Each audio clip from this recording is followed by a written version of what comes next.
Next we got Ole Miss.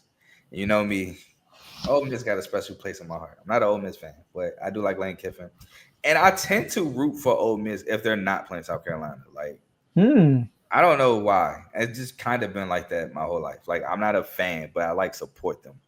Like when Hmm. they beat Bama with, I think it was Chad Kelly. I was like super pumped.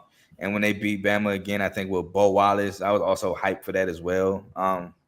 So Ole Miss kind of got a special place in my heart. And then they took my boy Jackson Dart from USC, gave him a chance to start because he should have been starting at USC. USC tripping, Yeah, and that was your boy. he balled. So but Ole Miss is coming off a 10-3, 5-3 season where they won the Gator Bowl handily against Duke 52-20. They returned five starters, three on offense, two on defense, which is the least in the SEC. They returned Caden Lee, a receiver with 57 catches for 874 yards and two touchdowns. He actually stepped up big when touchdown Trey Harris and Juice Wells got hurt last year. And they returned Daquan Wright, a tight end who had 27 catches, 394 yards, and four touchdowns.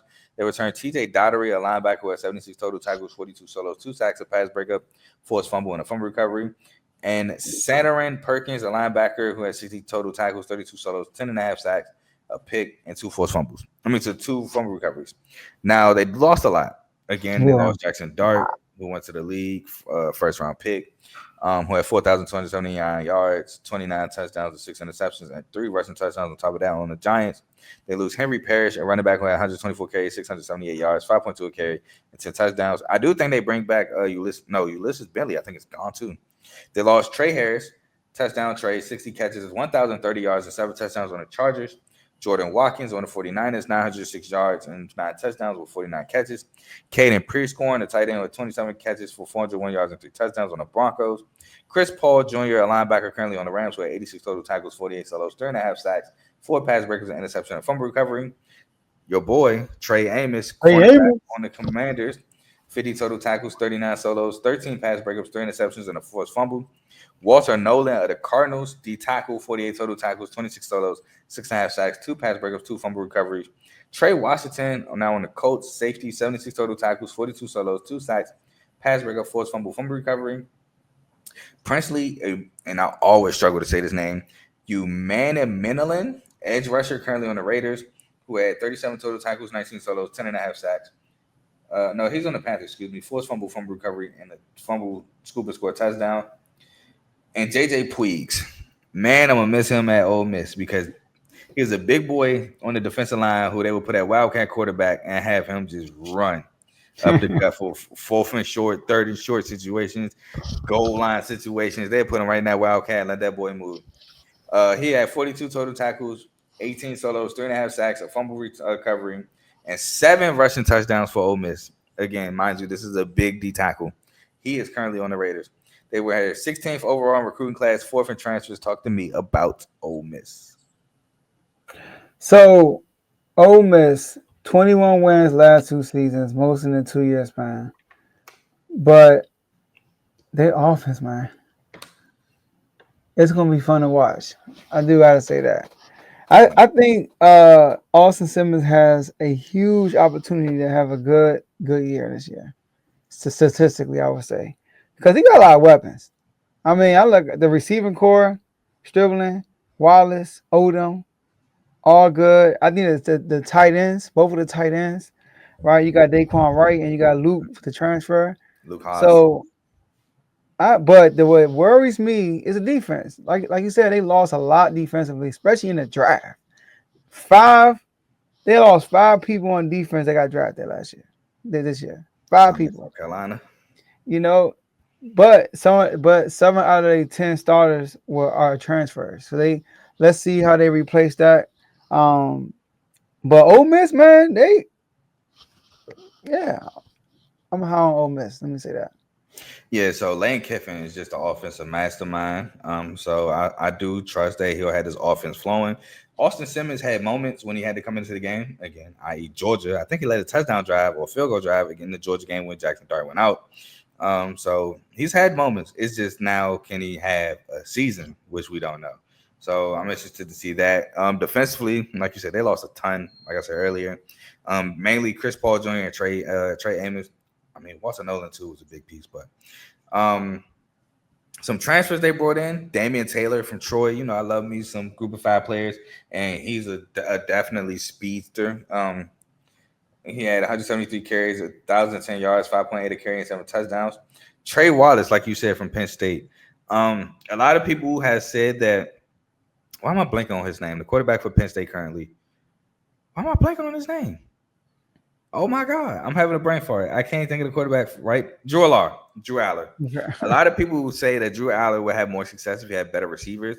I don't think Trey Wallace was a part of that conversation, in my opinion. So I think this is a huge get for Ole Miss.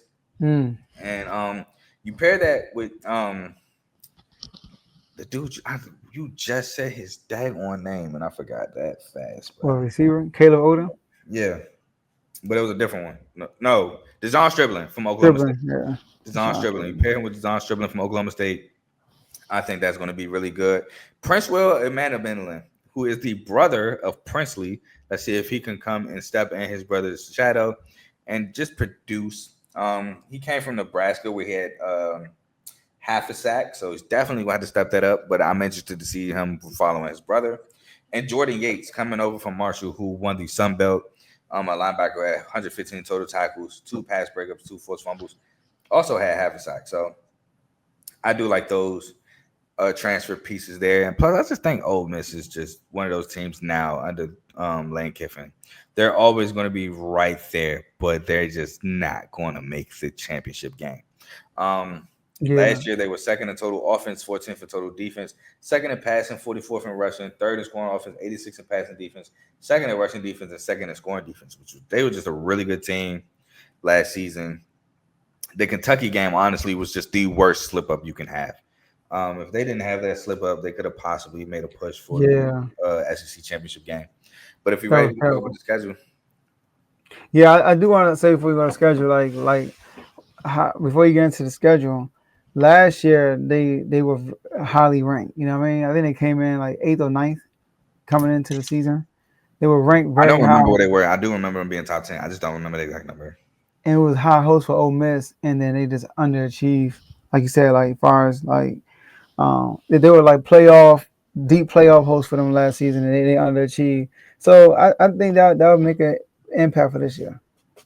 Yeah, I think they would have made the playoffs if they don't lose that Kentucky game because they would have had 10 wins in the regular season. They probably don't put SMU in the playoffs. And I get SMU came back, almost won the ACC championship game. They don't care. If it's an SEC team that they deem is better with 10 wins, they'd have moved SMU right up out of there. Losing it. That's on your resume. It's like they got right up out of there.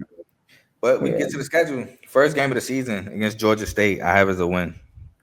Same. Next game, at Kentucky, they better not lose. I have as a win. Yeah, W. Blowout. At home against Arkansas, I have as a win. W. Next game, at home against Tulane, I have as a win. But for some reason, I feel like this is going to be a really good game. I'll keep that in mind. W. Next game, at home against LSU, I have as a loss. I do too. Next game, at home against Washington State, I have as a win. I do too. I think they lose too much from last year. Next game, on the road at Georgia, I have as a loss. I know. I put this as a W for them. Oh, you got them winning against Georgia. I have put Yeah, we went over Georgia, right? Yeah, we did. And I got them winning out. I have them winning against Oklahoma on the road, winning against South Carolina at home, winning against Citadel, obviously, winning against Florida at home, and then winning at Mississippi State in the Egg Bowl. You muted.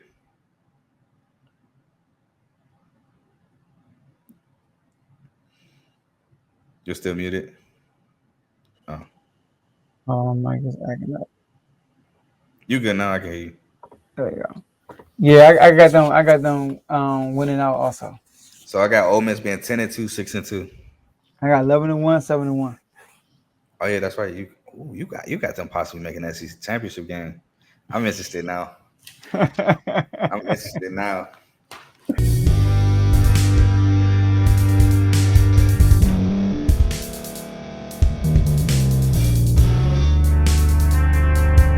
Thank you for staying to the end. If you're watching this on YouTube, please like this video, subscribe, And also hit that notification button so you can be notified next time we put out a video. If you're listening on any podcast platform, subscribe and hit that notification button, y'all, so you can be notified we put out another podcast audio.